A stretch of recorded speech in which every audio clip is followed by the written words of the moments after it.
Okay, time for a new video, and whether you are somebody new to my channel or you are somebody who is returning to my channel to watch this video, it is greatly appreciated.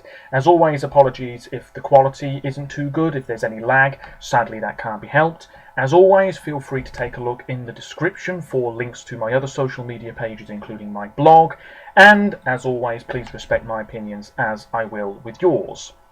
Some of you may have realised, if you are somebody who regularly watches my videos, you may have realised that the background is slightly different. That is because my room is currently being decorated, so there's bits and bobs everywhere, old books, old stuff, you know, new furniture being put in.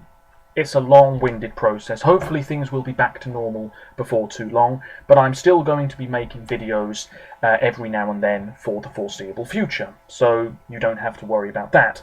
So, I was going to film another video today. That might be filmed after this one or in a few days, I shall see.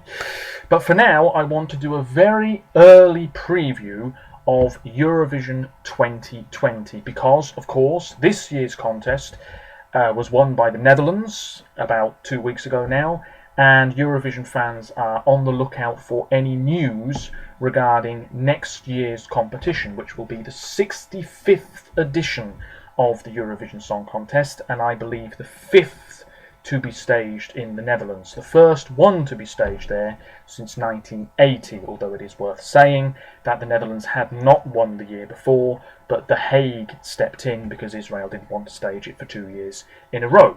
So, I have some information in front of me just to make sure I don't forget anything. I was going to talk about the voting from this year's contest. There's been quite a few controversies surrounding it, but I might mention that in a future video. So Eurovision 2020, the 65th edition, it will probably take place towards the end of next May. I'm just taking a look here. The 23rd of May 2020 is a Saturday. I did read on one website that that's the most likely date to be chosen. Obviously, you don't want to clash with any major footballing events, the Champions League final, the Europa League final, which is actually taking place tonight for this year, of course. Any cup finals that might be happening in the Netherlands, things like that. You don't want to clash because of you know, TV things and all of that business. Also, I'm just going to take a look here. Next year, Formula 1 is returning to the Netherlands, and it's possible that the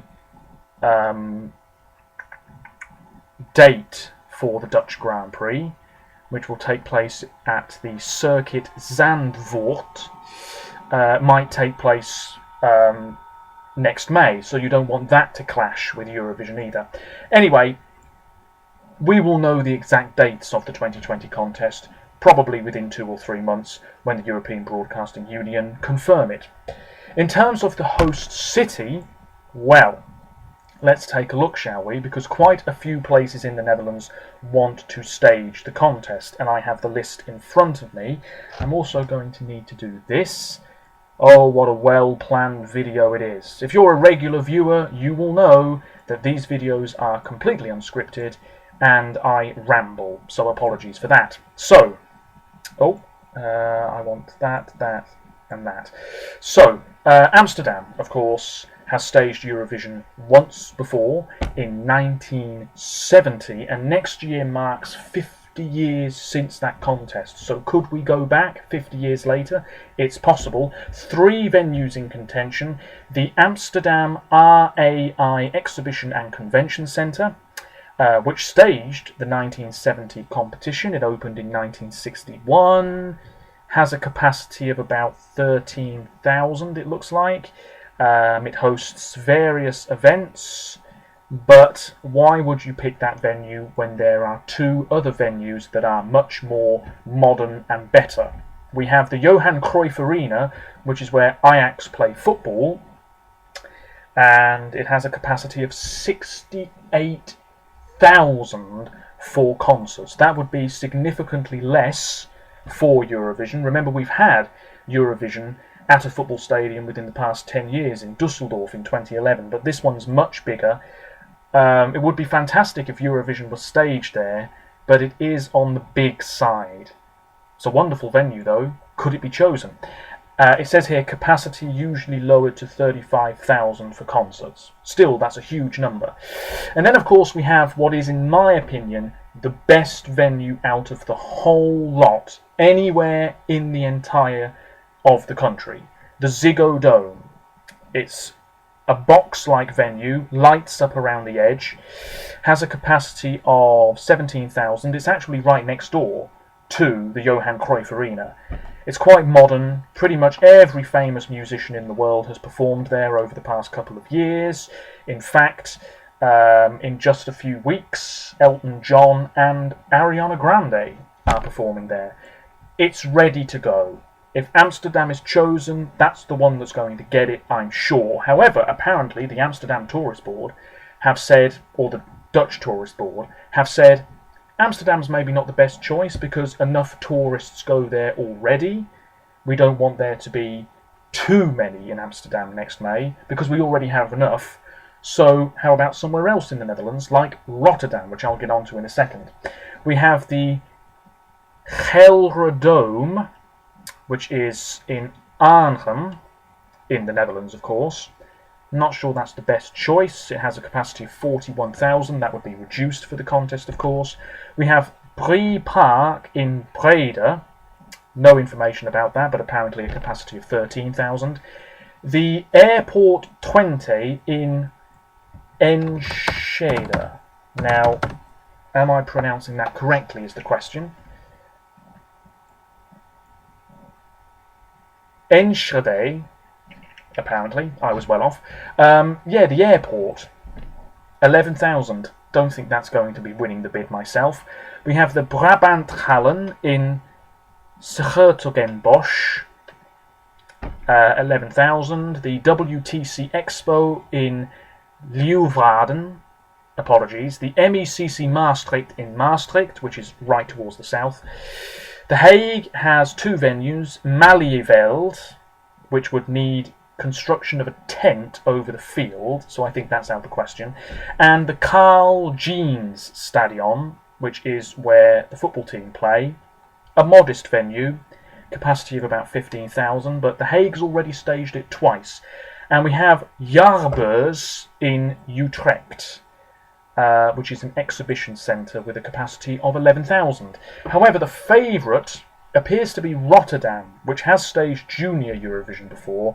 The Ahoy, brilliantly named, capacity of 15,818 apparently. There it is. It opened in 1971 by Prince Claus, or Prince Klaus, the husband of Queen Beatrix. There he is. Yes, it staged judo, athletics, table tennis, BMX, volleyball, speed skating, and 2 MTV European Music Awards within the past 20-25 years. So, it's set. It's all ready to go. If you are from the Netherlands, let me know what venue you would prefer, because it's looking like Rotterdam. Let me know what Rotterdam's like. I've never been. Let me know your thoughts, of course. Okay, what else have we got here? 21 countries have confirmed participation, including Ukraine, who will return. It's possible that we will see the return of Bosnia and Herzegovina, Bulgaria. Bulgaria more likely than Bosnia, it has to be said. Turkey, who knows? Kazakhstan might debut. Catalonia might debut. That would be very interesting and potentially quite controversial. And also Kosovo. But again, you've got to think about countries like Serbia. Would they be happy with that? Probably not.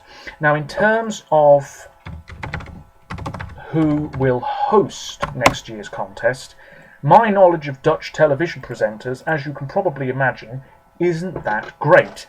But Cornald Maas, who is 56, he is one of the commentators. Will he step up and be one of the main hosts next year? Possibly. There's a whole list of names here. Sipke Jan Buscema, I've heard of him. There is another woman here. Down here, is it Y? Oh, that's interesting. There's so many, so many. I mean, there's... I don't think it'll be her. Paul de Leroux, who is bald and 57 and from Rotterdam. That's interesting. I know who he is because he has given the points at Eurovision before. He actually gave out his phone number in 2006. Could it be him? Who else have we got here? Oh, there's so many. So many. Who's that? I really should have planned this video, shouldn't I? But a lot of people seem to like my rambling thoughts. We've got Kim Lian van der Meer, who I believe co-hosted Junior Eurovision all those years ago. Who else have we got here? Her name is Jolanta Schneider-Cabau, who was actually born in Ibiza, but... Is she a model? Yeah, she's a model. And sometimes at Eurovision we get a female model hosting the show. I mean, this year we had Bar Raffaeli, who was a former model. So Jolanta could do it. She was married to Wesley Sneijder, great footballer. I mean, she could do it. She definitely could do it. Let me know your thoughts. Otherwise, my knowledge isn't brilliant. Tim Douwsma, who I believe is a singer, but he's given the points at Eurovision before. Let's take a look at him. 31. Yep, he could definitely do it. I really ought to take a look at this page here, shouldn't I? Here we go. This will give me a better idea. Jan Smits. There he is. 33. He was part of the Toppers, who of course have been at Eurovision. Could it be him? If you're Dutch, just let me know. Who else have we got here? Edcilia Rombley. She's a singer, but she could do it. He passed away, so it won't be him. Who's this? Vivienne Linette van den Assem. I'm just looking at spokespersons now. Of course, it could be the spokesperson from this year, Emma Wortelboer. I'm probably butchering that name. But she was the spokesperson for the Netherlands this year, giving the points out. And I believe she got quite a bit of criticism because of how overexcited she was. I saw her reaction when Duncan won, and she was just like screaming her head off. But she's young, and yeah, if you're Dutch, just let me know. She could do the green room, maybe. Anyway, that's it. I don't really have... What about this person? Daniel Dekker. Maybe. I don't really know. I'm not Dutch. This is the problem. Should have thought about that before making this video. There is a few other bits and pieces here, and this was actually put on the Eurovision website today. Next year's contest will be a joint venture between 3 Dutch EBU members, NPO, Avrotros and NOS, or NOS. They are now inviting Dutch cities and regions to apply as host city for next year. In the first half of June, all the interested cities and regions will receive a document from the broadcasters with criteria they will need to meet for hosting. This will form the foundation for each city's bid. Those cities and regions in the running for the host city will then have 4 weeks to compile their bid books to be submitted in the first half of July. In mid-July, the organisers have the option to visit the cities, which I'm sure they will do, and regions that have applied. Oh man, the host city for next year's contest will be decided in consultation with the EBU following an assessment of all the bids. The Netherlands has hosted the Eurovision Song Contest 4 times, 1958, 1970, 1976 and 1980. The first contest was in Hilversum, and it's also been staged in The Hague twice and Amsterdam once, but never in Rotterdam. So, that's it. I really don't have much more to say. If I had planned this video, then I would have come up with a much better list of potential presenters. But I'm sure that those of you who are Dutch might well leave a comment on this video letting me know your thoughts. Apologies if my pronunciation was rubbish. I will brush up on that in time for my next Netherlands 2020 related video. And that's it. I will be back soon with more Eurovision related content, talking about the UK at the contest, and also the next video, which I might film in a few minutes, I'm not sure yet, which will be comparing the jury results between the Netherlands and the UK. So seeing if any jury members preferred Michael Rice over Duncan Lawrence, because a few of them did. And until next time, hopefully the quality of this video wasn't too bad. Thank you very much. Oh. Thank you very much for watching. Oh man. And bye for now.